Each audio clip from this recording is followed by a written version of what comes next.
Bonjour, ici Wassima, bienvenue à vous dans cette vidéo où je vais vous présenter deux sets de cartes. Le premier c'est le Tabula Mundi et le deuxième c'est le Rosetta. Les deux sont faits par la même artiste et qui s'inspire du tarot de Thoth. C'est en fait un système de tarot qui est complètement différent du système de Rider-Waite-Smith. Et je m'intéresse de plus en plus à cette façon-là de présenter le tarot parce que je ressens qu'il y a beaucoup de sagesse à l'intérieur, beaucoup de symboles à étudier, à comprendre, mais aussi qui s'inspire un peu de toute la mythologie égyptienne. Comme vous savez, la culture ou la mythologie égyptienne décèle vraiment beaucoup de mystères, beaucoup d'apprentissage aussi. Et donc, avec ce désir-là, je m'approche de ce système-là du tarot pour l'étudier et pour peut-être l'utiliser ultérieurement pour comprendre des choses et pour les partager aussi.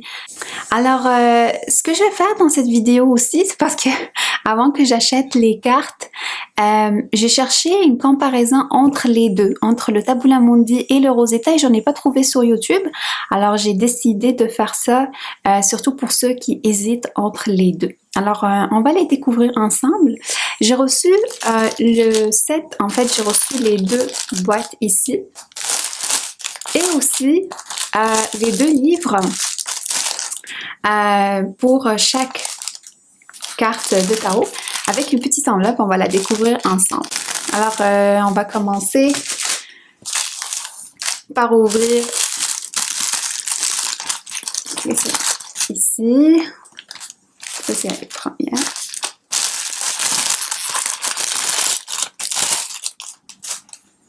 Et ça, c'est le deuxième. Les boîtes sont vraiment géniales, assez solides. L'ouverture est facile. C'est pas comme certaines cartes où vraiment on se bat pour les ouvrir. Et c'est vraiment très très mignon. Donc, ok, fait que ça c'est les cartes. Je suis curieuse de voir l'enveloppe.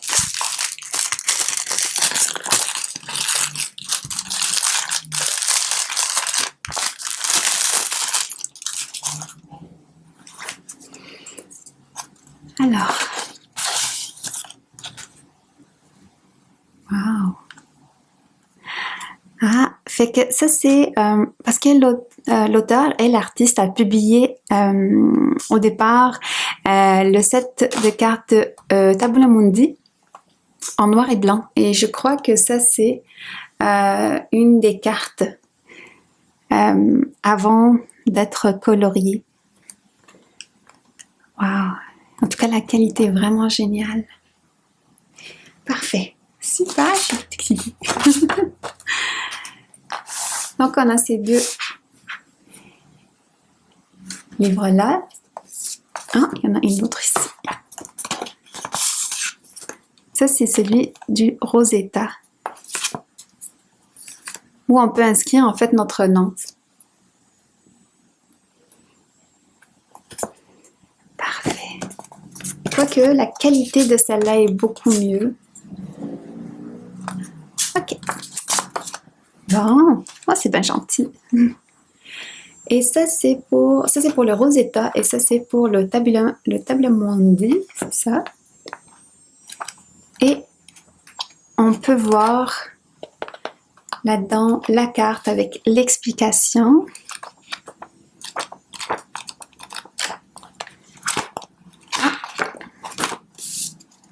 En tout cas, il y a des petites attentions qui sont vraiment géniales. Vous voyez ici, c'est vraiment bien fait.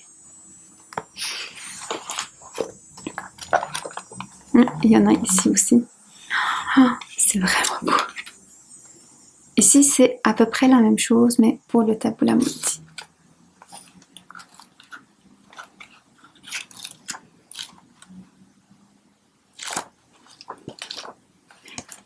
Ça, je pourrais vous en parler un peu après quand je vais passer à travers ces livres. Alors, allons-y avec les cartes pour les découvrir.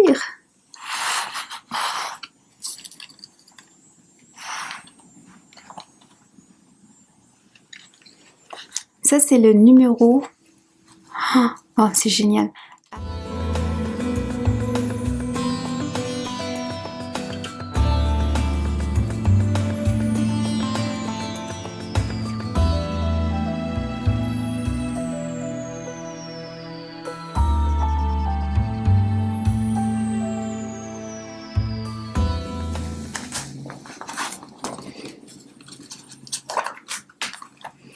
Vous voyez, la boîte est vraiment géniale, en tout cas.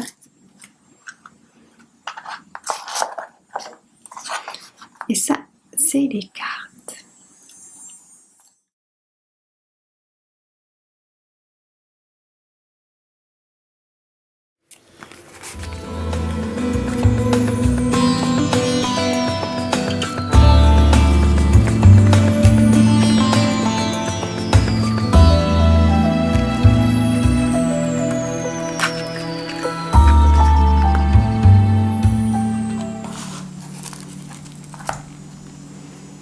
Le Tabula Mundi vient avec un petit cahier aussi.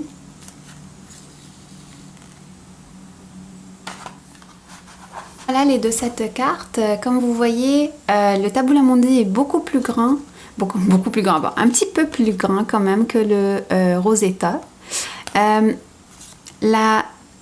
Le verso, je préfère beaucoup le Tabula Mundi parce que ça captive l'œil, il est vraiment dynamique, on dirait qu'il est vivant. Ça bouge, ça parle. Alors que lui, il est comme plus, pour moi, style qu'on peut retrouver ailleurs, je dirais. Même si la symbolique est vraiment intéressante avec la rose rouge au milieu. Puis ça rappelle beaucoup le tote original.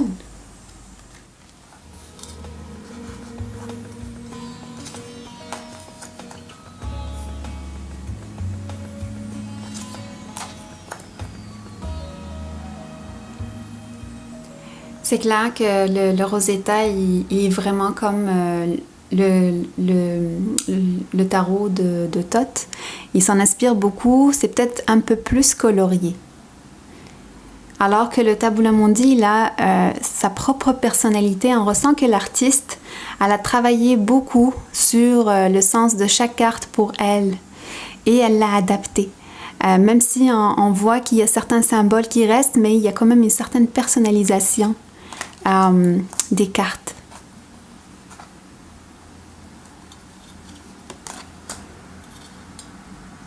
Et c'est beaucoup plus dynamique dans le Tabula Mundi.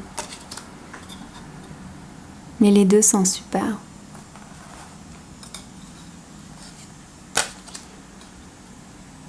Ça, c'est les amoureux.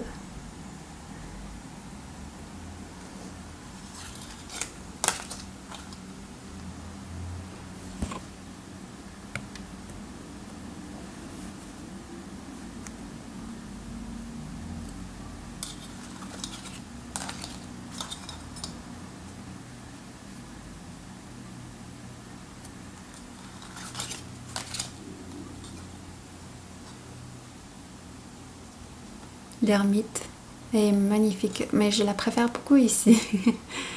La lumière, on la voit, on voit que la personne est à la recherche tout en restant sereine. Il y a beaucoup plus de symboles ici.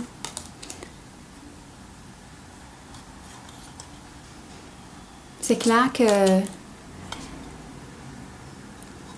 le système de Thoth est beaucoup plus chargé en symboles, comme j'ai dit.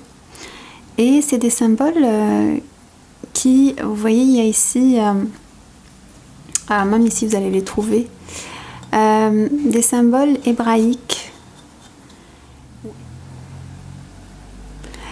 Elle est magnifique. On voit qu'il y a le poisson toujours ici, mais cette carte-là, avec le bleu, magnifique.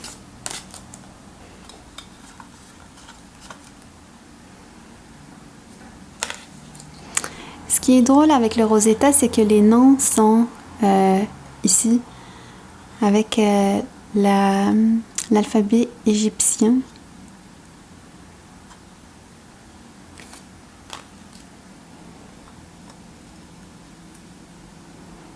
Waouh, la tour. Ici, ça donne un peu plus peur. Mais les deux sont puissantes. Les deux sont puissantes en symbole. Ah, l'étoile.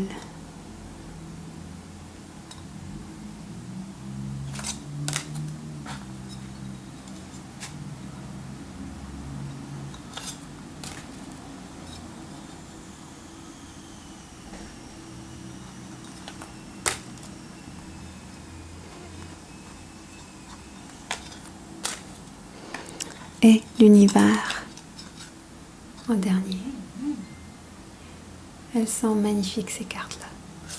Moi je pense qu'on a fini avec les majeurs. On va regarder certains minas. Je ne vais pas vous montrer toutes les minas parce qu'il y en a quand même beaucoup, mais on va en piger quelques-uns. Alors je vais juste les chercher et je reviens.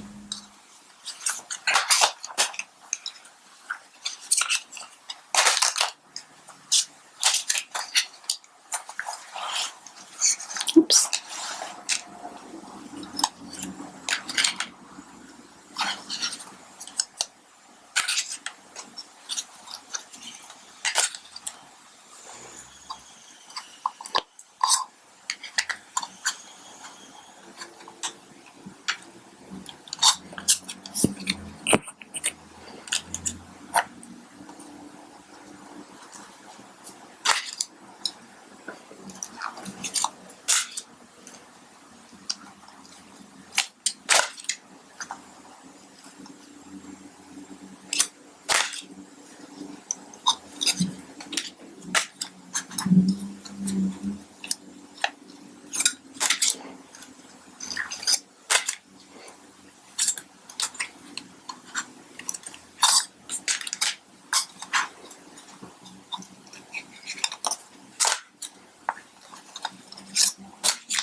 Ces cartes, ils ne sont pas facilement abordées parce que ils ont beaucoup de symboles, beaucoup d'apprentissage et il faut vraiment rentrer en contact avec eux pour pouvoir tirer les enseignements nécessaires. Et ça prend beaucoup de temps. Il y a beaucoup de personnes qui les étudient depuis une vingtaine d'années, une quinzaine d'années, justement pour comprendre tout le sens. Et c'est pas fini, ça continue toujours. Fait que pour moi, c'est vraiment comme un nouveau chemin ou un nouveau apprentissage qui commence. Je sais pas combien de temps ça prend, mais je sens que ça va être vraiment passionnant. Si jamais vous voulez que je fasse d'autres revues des cartes que j'utilise, n'hésitez pas à me demander. À bientôt!